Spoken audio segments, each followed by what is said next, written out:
Hi అండి. ఎలా ఉన్నారు అందరూ? అసలు ఈసారి ట్రిప్ అయితే అద్దరిపోయింది. హొగెనకల్ వాటర్ ఫాల్స్ అనమాట. అలా ఫ్యామిలీతోటి ఇన్నోవా ఒకటి తీసుకొని ఒక 8 మెంబర్స్ అంటే మా తమ్ముడు వాళ్ళ ఫ్యామిలీ, మా ఫ్యామిలీ అందరం కలిసి స్టార్ట్ అయిపోయాము. రూట్స్ పలమనేరు సైడ్ వెళ్తే మాత్రం సింగిల్ రోడ్డు అయితే సూపర్‌గా ఉంది. అలా వెళ్తూ వెళ్తూ కుప్పంలో లంచ్‌కి అయితే ఆగాము. కరెక్ట్‌గా మీకు మెడికల్ కాలేజ్ పక్కన అద్భుత ఆహారం అని చెప్పి ఒక రెస్టారెంట్ ఉంటుంది.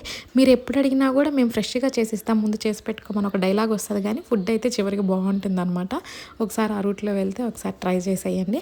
అంబియన్స్ అంతా బాగుంటుంది. నైట్ అయితే ఇంకా బాగుంటుంది. కొంచెం సమ్మర్ కదా, వాళ్ళ స్టైల్‌కి ఓకే ఫుడ్ అదంతా బాగుంది. అది దాటిన తర్వాత కృష్ణగిరి అని ఒక ప్లేస్ వస్తుందండి, హిల్ స్టేషను.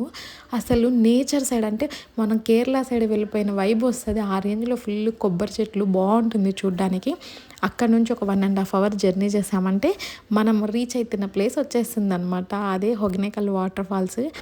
ఏరియా అంతా కొంచెం ఘాటు ఉంటుంది. ఎవరైనా ఫస్ట్ టైం వెళ్ళే వాళ్ళైతే కేర్ఫుల్గా వెళ్ళండి.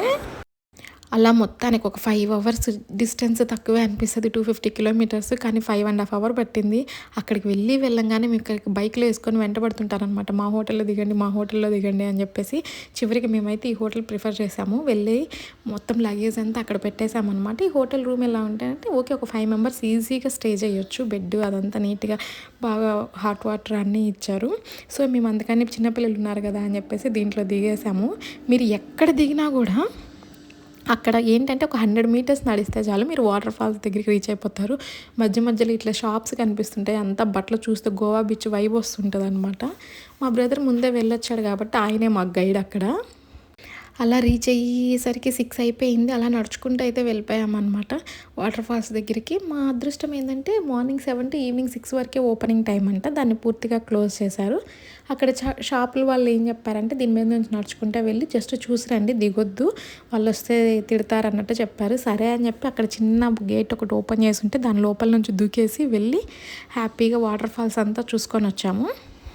అసలు ఈ ప్లేస్ స్పెషాలిటీ ఏంటంటే ఆ వాటర్ ఫాల్కి ఒక పక్క తమిళనాడు ఉంటుంది, ఒక పక్క కర్ణాటక ఉంటుంది, మధ్యలో కావేరీ నది అంట. అది ఫుల్ వాటర్ ఫాల్స్ ఫ్లో అవుతూ ఉంటుంది. ఇది చూడ్డానికి బెస్ట్ సీజన్ వచ్చేసి మీకు ఏప్రిల్ టు జూలై వరకు చూడొచ్చు. వన్స్ రైనీ సీజన్ స్టార్ట్ అయ్యింది అంటే మాత్రము వాళ్ళు అసలు అలౌ చేయరంట.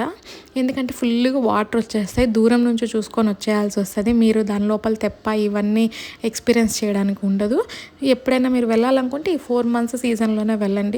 అంటే కొంతమంది అనుకుంటారు సమ్మర్ కదా వాటర్ ఉండవని. సమ్మర్ అయినా కూడా అసలు ఒక రేంజ్లో ఫ్లో అవుతున్నాయి వాటర్ అక్కడ. ఇంకొక బెస్ట్ థింగ్ ఏంటంటే హొగెనకల్ వెళ్ళిన వాళ్ళకి అందరికి ఐడియా ఉంటుంది మసాజ్. అసలు జెంట్స్ మసాజ్, లేడీస్ మసాజ్ అన్నీ సపరేట్గా ఉంటాయి. ఫుల్గా ఆయిల్ పెట్టి వాళ్ళ స్టైల్లో చేపను తోమినట్టు తోమేస్తారనమాట, మసాజ్ చేస్తున్నామని చెప్పేసి. అలా మొత్తానికి ఇంకొకటి ఏంటంటే ఫిష్ పుల్స్ అనమాట. ఇక్కడ ఒక ఫిష్ కొనుక్కొని కానీ కొన్ని ఫ్యామిలీస్ ఉంటాయి వాళ్ళకి ఇచ్చేసాము అంటే అది కూడా బిజినెస్ అనుకోండి. వాళ్ళ మీరు ఎంతమంది వెళ్ళారో అంతమందికి తగ్గట్టు రైస్, ఫిష్ పుల్స్, ఫిష్ ఫ్రై అన్నీ చేసి మీరు ఏ రూమ్ అయితే ఉన్నారో ఆ రూమ్కి సప్లై చేస్తారంట. మేము మిస్ అయిపోయాం. మేము వెళ్ళేసరికి ఈవినింగ్ అయిపోయింది, ఫిష్ మార్కెట్ క్లోజ్ అయిపోయింది.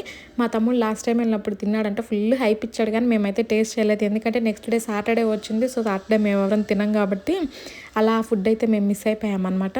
చూడండి అసలు వాటర్ ఫ్లో ఎలా ఉందో. మేము పోయింది మేలో అయినా కూడా అంత బాగా ఫ్లో ఉంది వాటర్.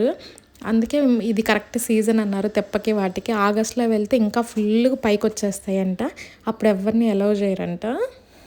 మొత్తానికి అలా లోపలికి వెళ్ళేసి అంత నేచర్ అంతా చూసుకొని, నేచర్ లవర్స్కి మాత్రం ఫుల్ పండగ అండి. ఒక్క 10 నిమిషాలు అక్కడ కూర్చున్నామంటే బ్రెయిన్ ఆ రేంజ్లో రిలాక్స్ అయిపోతుంది. ఆ వాటర్ సౌండ్స్కి, ఫ్లో అయ్యే సౌండ్కి. మేమంతా దూరం నుంచి చూసేసి అయితే రిటర్న్ అయిపోయాము. రిటర్న్ వచ్చేటప్పుడు చూడాలి, అసలు రిటర్న్ వచ్చేసేటప్పుడు అక్కడ స్టెప్స్ పక్కనంతా చేపలు పెట్టుంటారనమాట. అంతా మసాలా అంతా పెట్టేసి మీరు పోయి జస్ట్ ఫిష్ సెలెక్ట్ చేసుకోవడమే. వన్స్ ఫిష్ సెలెక్ట్ చేసుకున్నారంటే వాళ్ళు అక్కడే డీప్ ఫ్రై చేసి ఇస్తారు. ఫిష్ లవర్స్ మాత్రం పండగ చేసుకోవచ్చు. అది తిన్న వాళ్ళని మనం ఏం చేయలేము ఇంకా. అలా ఫస్ట్ డే అయితే కంప్లీట్ చేసుకొని రెస్ట్ తీసుకున్నాము. నెక్స్ట్ డే మార్నింగ్ తెప్ప ప్రయాణం ఎలా జరిగింది ఏంటి అనేది నెక్స్ట్ వీడియోలో చెప్తాను.